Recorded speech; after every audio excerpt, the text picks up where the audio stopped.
முனிவர் இப்படி ஆச்சரியமான வாழ்ந்திருக்கிற காலத்துல அவாளிமான உலகத்தில் இருக்கிறவெல்லாம் வந்து மனவாள சேர்த்து எதிர்க்க உட்காந்து ஆசையா அவர் முகத்தையே பார்த்து உபன்யாசம் கேட்கிறாளே, நம்மளே எப்படி காலட்சேபம் கேட்கிற உபன்யாசம் அப்படின்னு நம்பெருமாளுக்கு ஆசை.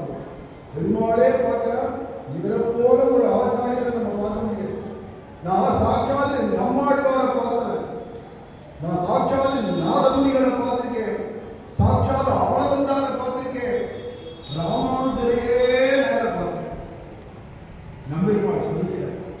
அது கருத்துக்கள் பராசர பட்டரை பார்த்தவர், சாதாரண பட்டர், பிள்ளை லோகாச்சாரியரை பார்த்தவர், திருவாய்மொழி பிள்ளையெல்லாம் பார்த்தவர், இத்தனை மகனியெல்லாம் பார்த்தும் கூட நம்பிள்ளைய பார்த்துருக்க இத்தனை பேரை பார்த்தும் கூட மனவாள மாமுனிகள் ஆச்சாரிய சிரேஷ்டர், எனக்கும் ஆச்சாரியரும் இவர் தான் வளர்ந்து தகுந்தவர் அப்படின்னு பெருமாளே தகுதியை பார்த்து தேர்ந்தெடுக்கிறார். அது ஒரு ராமாவதாரம் ஒரு குரு கிடைச்சார். ஒவ்வொரு யார் அந்த வசிஷ்டர், அங்கே கிருஷ்ணாவதாரத்தில் சாந்தி வெளி ஒரு குரு கிடைச்சார். ரொம்ப பெரியவாக வேண்டாம் சொல்றவங்க சாமானியப்பட்டதல்ல, இருந்தாலும் முனிவர்கள் எல்லாம் போய் உட்காந்து குரு குருன்னு ஏற்றுக்க வேண்டியதான ஒரு நிலை.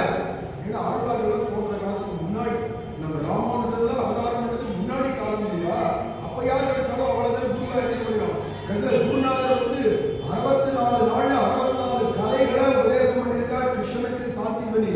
இருந்த போதிலும் கடைசியில் குரு தட்சணை என்ன பண்ணான், 6 வருஷத்துக்கு படி அவன் உள்ள உட்காந்தான், அவன் செத்து போயிட்டான், எந்த லோகத்துக்கு போய் சேர்ந்தாலும் அவன் உயிரோடு வீட்டுக்கு வந்து எனக்கு குரு தட்சணையா கொடுக்குற.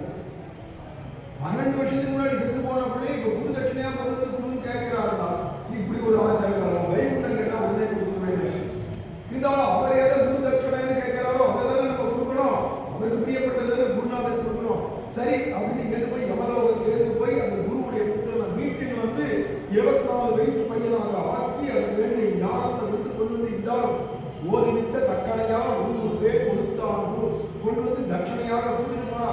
இப்படிலாம் ஆச்சாரியர்கள் குருநாதர் தான் ராமனுக்கும் கிருஷ்ணனுக்கும் கிடைச்சார்.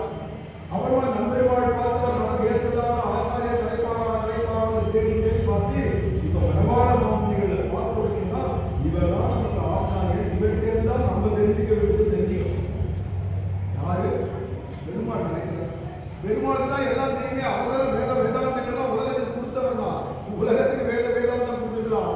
அந்த உட்பொருளை சொல்றதுக்கு நம்ம மனவாள மாமுனிகள் தான். பெருமாளுக்கே